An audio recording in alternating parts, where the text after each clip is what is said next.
What's up, guys? It's time for me to make my NFC South predictions. In last place, I think we have a toss-up here. For me, it's between the Carolina Panthers and the New Orleans Saints. I ultimately am going with the Panthers because they have the number one overall pick in the draft last year, and this year they weren't able to really address the weaknesses they had last year because they had traded all their assets to get Bryce Young in the prior draft. So because of that, I think they have more weaknesses than the Saints.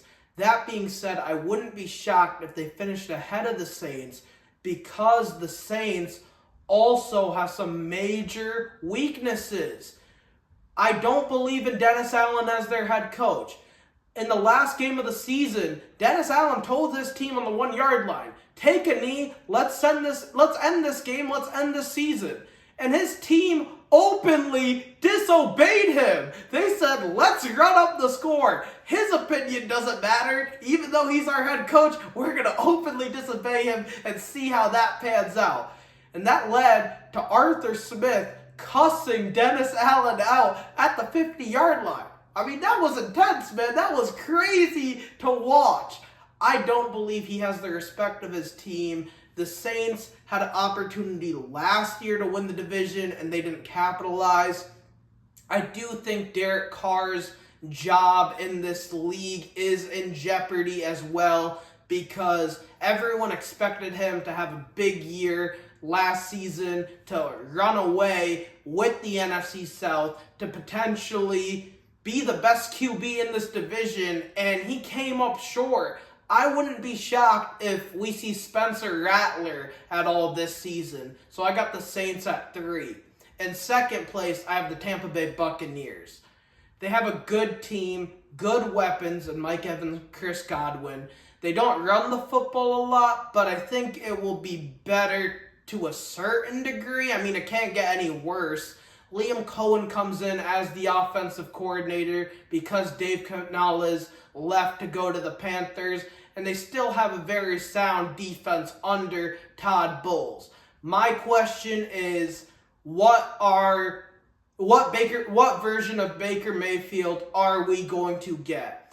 With Baker Mayfield, we've seen a guy that's a middle-of-the-pack QB that can play above average when he needs to be. I don't think he's ever going to be special. I don't think he's ever going to be a top 10 QB. But on any given night, he could play his tail off. And Baker Mayfield was hot last year. Baker Mayfield had the best season of his career. But I think a big reason for that was because of all the doubt, because of all the skepticism, because people had written him off. Nobody expected Baker to play well in the shadow of Tom Brady, in the footsteps of Tom Brady. Baker Mayfield did, and Baker Mayfield ended up winning a playoff game. But now you have a legit contender in the Atlanta Falcons. Now you enter the year not with crazy expectations, but at least you have some level of expectation going into the year.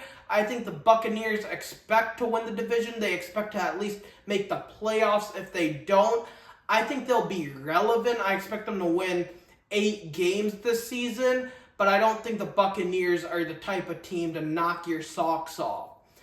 And the team I have winning this division is the Atlanta Falcons.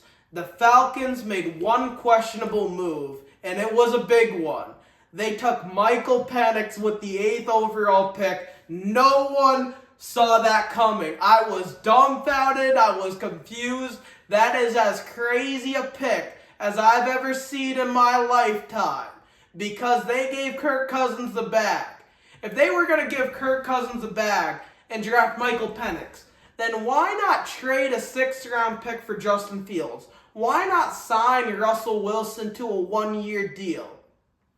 I understand the logic of having Kirk Cousins as your guy now, Michael Penix as your guy for the future, but it just didn't make enough sense to pull the trigger or to pay Kirk Cousins that type of money if they were interested in Penix. That being pushed to the side, when I look at the Falcons, there's so much to like.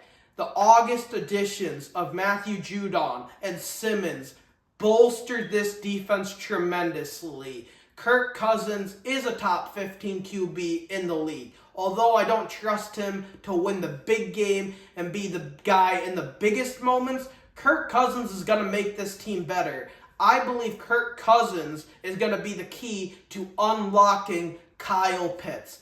Kyle Pitts, when he came out in 2020, had all this potential. I thought he was going to be a great tight end. He hasn't lived up to the billing, but he also hasn't had a QB. Now with Kirk Cousins, Kirk loves throwing to the tight ends. Kyle Pitts has all the talent you could possibly want and then some. I believe Kyle Pitts will get involved. I believe Drake London will get involved. And I think Bijan Robinson could wind up being the best running back in the NFL this year. So there's a lot to like in Atlanta. I don't think they'll necessarily compete with the big teams when it comes down to it.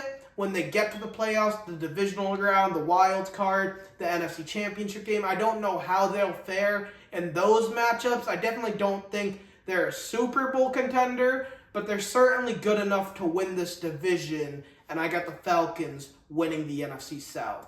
Thank you guys for watching. I got one more division to break down. Tune in, folks. Thanks.